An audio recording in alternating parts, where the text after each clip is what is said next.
여러분 안녕하세요. 원투펀치 풋볼 주크박스 시간이 돌아왔습니다. 아직 제가 원투펀치에 이제 함께한 지 얼마 되지가 않아서 이 원투펀치라는 단어를 입에 내기가 익숙질 않은데 최대한 빠르게 여러분들과 또 재밌는 축구 이야기 계속해서 만들어가 보도록 하겠습니다. 오늘 역시 송펠레, 송영주 해설위원 나와 계십니다. 안녕하세요. 네, 안녕하세요. 네, 안녕하세요. 네, 저는 원두펀치라고 들었어요.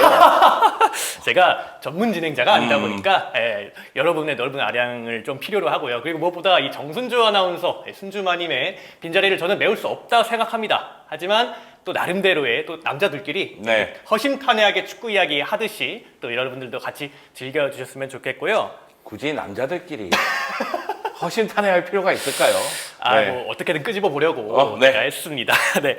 아무쪼록 뭐 오늘 풋볼 주크박스 준비한 소식은 어쨌든 바이에른 뮌헨이 분데스리가 개막전을 앞두고 있다는 소식. 아무래도 김민재 선수가 속해 있기 때문이라고 할 수가 있겠는데요. 지난 슈퍼컵에서 0대3으로 라이프치히에게 패한 것이 조금은 충격 아닌 충격이었습니다. 네, 해리 케인과 김민재를 영입했다면 최전방과 그리고 수비 라인을 보강했다는 얘기거든요. 그렇기 때문에 바이에른 뮌헨이 분데스리가 10연패를 한 팀이고, 그리고 보강을 착실히 했으니까 독일 슈퍼컵에서 분명히 우승할 것이다. 그렇기 때문에 해리 케인이 드디어 우승 트로피를 들어 올리는구나, 이런 상상을 했었는데 다니 올모에게 3골을 얻어맞으면서 라이프치히에게 패배하고 말았습니다. 네, 이 스코어도 스코어지만 상당히 내용적으로도 이 풀경기를 봤을 때 굉장히 라이프치히에게 좀 애를 먹었던 뮌헨이라고 할 수가 있겠는데, 위원님께서 말씀해주신 대로 이 케인과 김민재가 한 경기만에 이 트로피를 들어 올리지 않을까 생각을 했지만 역시나 우승은 쉽지가 않았습니다. 좀 간단하게 되짚어 보실 수 있을까요? 일단 이 경기는 김현민 기자와 한준희 해설위원이 너무나 리뷰를 잘해준 그 꼭지가 있어요. 그걸 찾아서 보시는 게 가장 좋고, 그럼에도 불구하고 저희가 바이에른 뮌헨의 1라운드 경기, 브레멘 원정 경기를 아마 프리뷰하고자 모였기 때문에 일단 지난 슈퍼컵에서의 문제점에 대해서 좀 말씀을 드려야 될 것 같아요. 일단 해리 케인 같은 경우에는 출전 시간이 너무나 적다 보니까 볼터치 3회밖에 안 됐고, 해리 케인도 난 누군가 여긴 어딘가 이런 상황에 경기가 끝나는 그런 느낌이었고요. 그리고 수비 라인에서 김민재 선수도 교체 출전했었죠. 그러면서 김민재 선수는 역시 경쟁력을 보여주긴 했습니다. 그렇기 때문에 해리 케인과 김민재가 바이에른 뮌헨 전술에 조금 더 적응할 시간이 필요하구나, 이런 생각이 좀 들었고, 또 하나는 토해 감독이 인터뷰를 통해서 계속해서 얘기를 했었는데 6번 롤을 소화할 수 있는 미드필더가 필요하다. 라이프치히를 상대로 조언 전쟁에서 밀리는 모습이 있다 보니까 경기 초반부터 바이에른 뮌헨이 상당히 어려움을 겪는 모습이 있었거든요.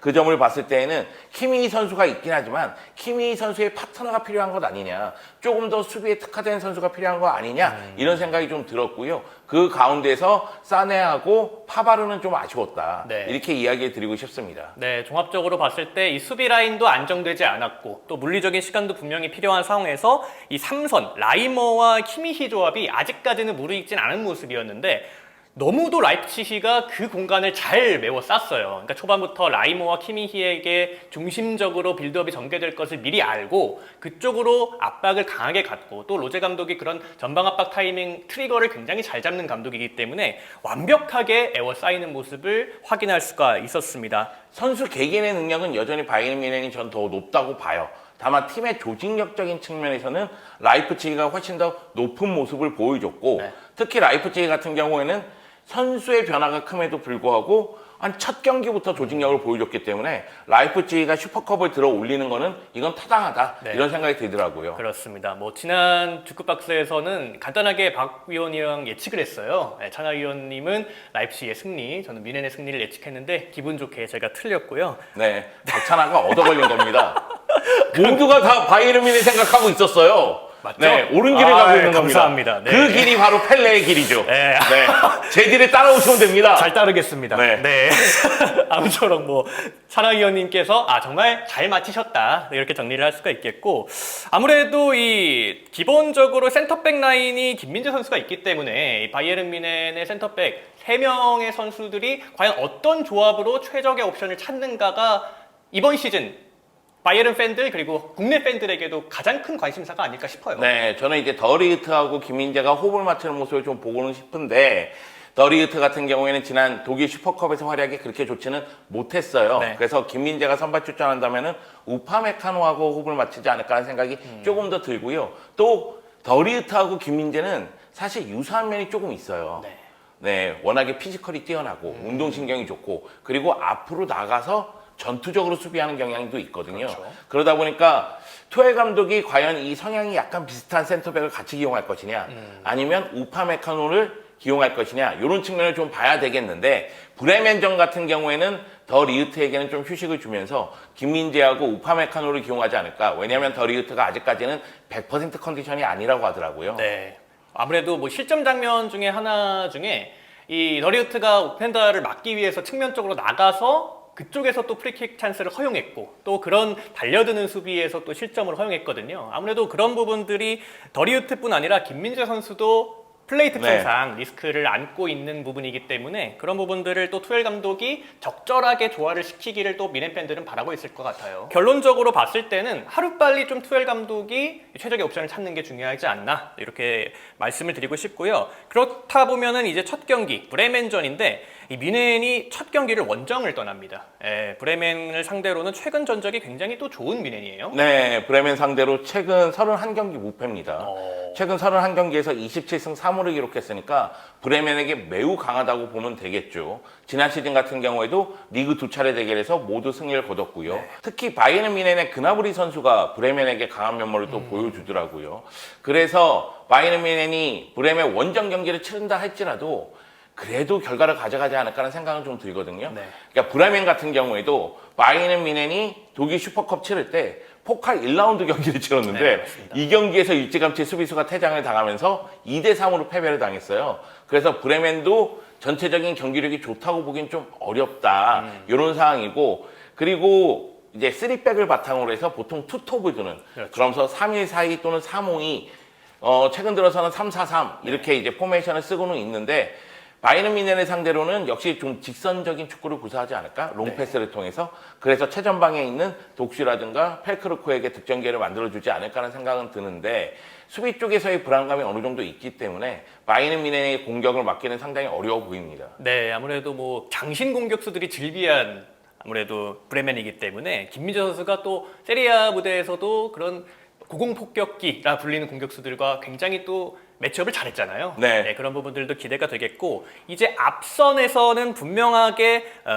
미넨이 우위라고 할 수가 있겠는데 해리 케인의 선발 여부도 초미의 관심사입니다. 해리 케인이 바로 선발로 뛸까요? 이 부분에 대해서는 제가 뭐 단언하기는 좀 어렵지 않을까. 네. 근데 해리 케인 빼고는 기용할 선수가 또 마땅치도 않아요. 네. 지난 슈퍼컵에서 텔 선수의 활약을 봤을 때에는 믿고 맡기기는 또 부족하거든요. 그렇죠. 그래서 해리 케인을 선발로 쓸 수도 있겠다는 생각은 좀 들고요. 투엘 감독이 아예 훈련을 통해서 적응력을 높이는 것도 있지만 경기를 통해서 적응력을 높일 수도 있거든요. 네. 바이에른 뮌헨 팬들도 그렇고 저도 그렇고 많은 분들이 해리 케인은 바이에른 뮌헨에서 성공할 것이라는 생각이 있기 때문에 적응만 빨리 하면 되거든요. 그렇기 때문에 선발 출전시킬 수도 있겠다는 생각이 들더라고요. 네, 아무래도 뭐 투엘 감독의 미넨도 지금 만들어가고 있는 과정이기 때문에 뭐 계속해서 저희가 수비 쪽의 밸런스를 맞추는 것도 중요하지만 공격에서의 최적의 옵션, 어쨌든 뭐 자네와 그나브리 그리고 무시알라는 뭐 기본적인 주전인데 앞쪽에서의 텔 혹은 케인과 어떤 공격 조합, 그러니까 단순히 선수 배치가 아니라 이 동선들을 어떻게 짜두느냐가 가장 큰 관건이 공격 쪽에선 있지 않나 싶어요. 좀 걱정되죠. 왜냐하면 저희가 6번 롤을 할 수 있는 미드필더가 보이지 않는다. 뭐 고레츠카도 그렇고 네. 또 라이머도 그렇고 그 역할에서는 좀 아쉬움이 있으니까 그러다 보면은 키미가 너무 과중한 업무를 소화할 수밖에 없거든요. 네. 그러다 보면 키미도 제 실력을 발휘하기가 어려워지면 결국 바이에른 뮌헨은 공격과 수비가 분리되는 팀이 될 수도 있어요. 공격 쪽에서는 공격수들의 능력이 뛰어나기 때문에 공격수들이 힘을 발휘한다 할지라도 수비 쪽에서 너무나 쉽게 실점하는 모습이 나올 수도 있거든요. 네. 브레멘 같은 경우에 최전방에 펠크루코가 있잖아요. 지난 시즌 분데스리가 득점 왕입니다. 그렇습니다. 그렇기 때문에 브레멘도 충분히 바이에른 뮌헨 상대로 홈에서는 골을 넣을 수 있는 힘이 있고 여기다가 측면에 미첼 바이저가 있기 때문에 오른쪽 측면에서 득점 기회를 또 만들어줄 수도 있어요. 네. 그런 측면을 봤을 때는 바이에른 뮌헨이 수비 쪽에서 조금 더 긴장해야 되고 특히 미드필드 라인에서 1차적인 압박에 대해서 계속 신경을 써야 되는 경기입니다. 네, 아무래도 뭐 계속해서 말씀을 드리지만 라이모와 키미히가 계속해서 투엘 감독의 신임을 받고 있는 3선 라인이에요. 하지만 고레츠카가 백업으로 계속해서 나오고 있지만 기복이 있는 플레이를 보여주면서 아무래도 좀 불안감이 있거든요. 그래서 투엘 감독도 계속해서 인터뷰에서도 6번 수비형 미드필더의 필요성을 언급을 하고 있는 것 같습니다. 네, 이적 시장이 닫히기 전에 아마 수비형 미드필더하고 골키퍼는 영입을 추진할 거예요. 네, 수비형 미드필더 필요성에 대해서는 지금 계속해서 말씀을 드렸고, 골키퍼는 노이어 골키퍼가 부상이기 때문에 새로운 골키퍼가 지금 필요하거든요. 네. 근데 영입하려고 했었던 골키퍼마다 소위 얘기해서 무산되고 말았잖아요. 케파는 레알로 갔고 룰리는 부상을 당하고, 네. 그리고 야신부누 같은 경우에도 사우디로 갈 가능성이 크기 때문에 바이에른 뮌헨은 새로운 골키퍼가 또 필요할 것으로 보이고요. 사실 저희가 알잖아요. 투엘 감독 박세조 전술 상대와 상황에 따라서 계속 변화를 주잖아요. 네. 저는 마즈라이를 오른쪽 풀백으로 써서 인버티드 풀백전을 활용하는 건 어떤가.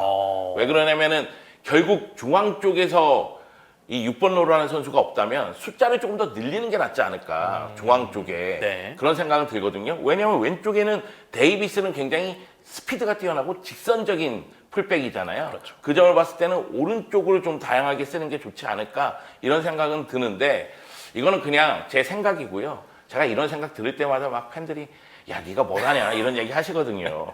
네, 그냥 의견 제시입니다. 제가 이 방송 나와서 그냥 놉니까? 아, 그럼요. 의견이라도 제시해야죠. 저희 의견을 들으시려고 또 이제 시청하시는 거 아니겠습니까? 네, 그렇습니다. 네. 네, 너무 당황하지 마세요.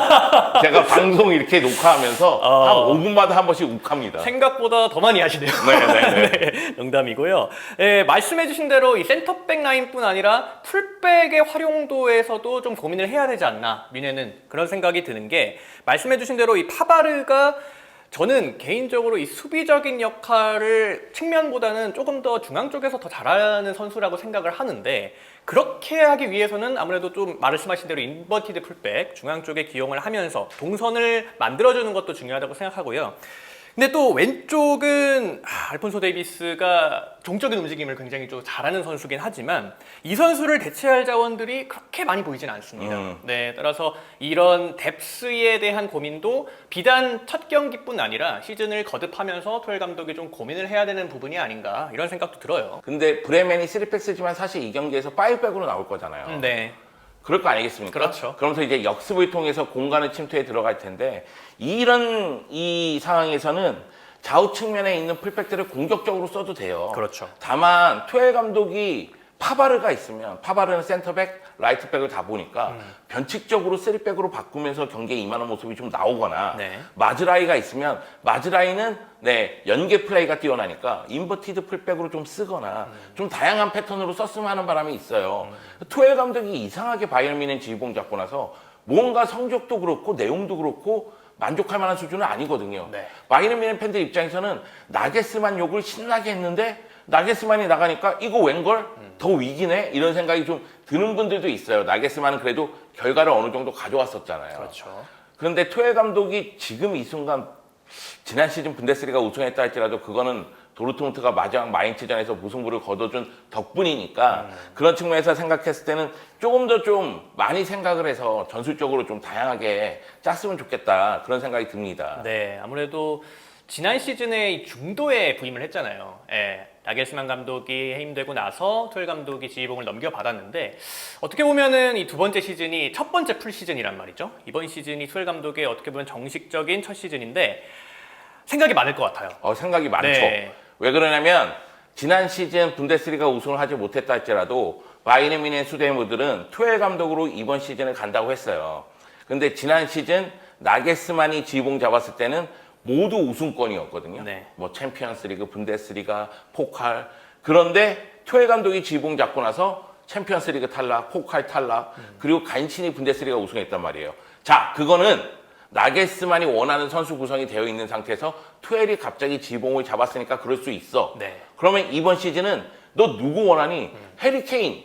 아니 지금 유럽에서 가장 핫한 스트라이커 데리고 왔어요. 데려왔죠. 레비하고 협상하는데 힘들었습니다. 그리고 김민재. 아니 지금 나폴리를 몇 년 만에 우승시킨 센터백이야. 데리고 왔어요. 그러니까 투엘이 원하는 선수들을 데리고 왔기 때문에 올 시즌은 투엘은 분명히 결과를 보여줘야 됩니다. 이게 네.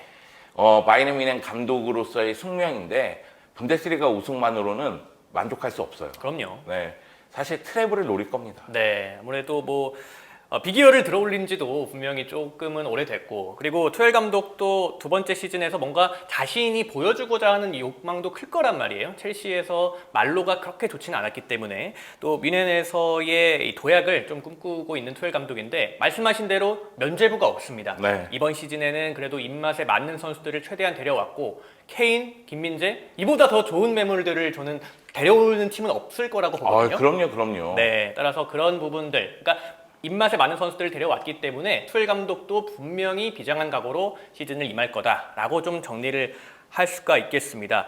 소영주 위원께서는 그러면 개막전 예상 스코어는 전 묻지 않겠습니다. 네. 어떤 부분들을 뮌헨은 신경을 써야 할까요? 일단은 공격 쪽에서는 연계 플레이예요. 그러니까 해리 케인하고 아직 다른 선수들하고 호흡이 맞아떨어지기에는 시간이 부족했고, 또 하나는 측면 공격수들에 대한 아쉬움이 또 있거든요. 그렇죠. 그러니까 이 선수들이 케인하고 시너지 효과를 좀 내야 됩니다. 그러면은 해리 케인, 그나브리, 무시알라, 뭐 코망이든 사네든 이런 선수들이 연계 플레이를 한다면 브레멘 원정 경기지만은 저는 2골 이상 넣을 수 있다고 생각을 하고요. 다만 브레멘의 굉장히 역습, 직선적인 공격, 이거에 대해서 미드필더에서 차단을 상당히 신경을 써야 된다. 네. 그러지 않으면 실점도 나올 수 있는 경기니까 바이에른 뮌헨 입장에서는 독일 슈퍼컵 패배로 분위기가 그렇게 좋지는 않잖아요.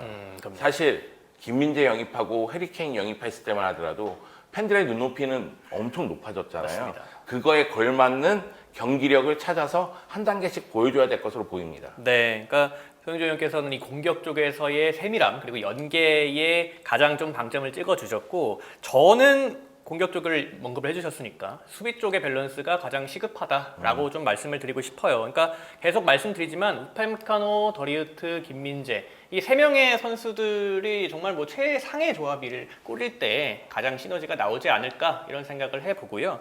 이 경기에서 특히 공격을 전개했을 때 측면 뒷공간을 너무 쉽게 허용하면은 이게 위기가 연결될 수도 있어요. 맞습니다. 네. 그러니까 결국에는 어쨌든 뮌헨이라는 팀은 상대를 좀 가둬놓고 밀어붙이는 팀이기 때문에 필연적으로 뒷공간에 대한 리스크가 있을 수밖에 없잖아요. 네, 따라서 이 우파메카노와 더리우트 혹은 김민재 선수가 어떤 조합으로 나올지는 모르겠습니다. 근데 이 뒷공간에 대한 리스크를 얼마나 좀 관리해 주느냐가 브레멘에게 일격을 맞지 않는 뮌헨의 관건이라고 정리를 할 수가 있겠습니다. 아무쪼록 뭐 브레멘과 바이에른 뮌헨 이제 분데스리가가 개막을 앞두고 있는데, 김민재 선수의 활약과 함께 뮌헨이 과연 투엘 감독의 이 비장한 각오와 함께 어떤 출발을 보일지 계속해서 팔로우업 해주시고 저희 언투펀치와 함께 해주시길 바라겠습니다. 바이에른 뮌헨 걱정은 할 필요가 없죠. 우리는 이제 김현민 기자가 좋아하는 브레멘 걱정을 해야죠. 아, 맞습니다. 네.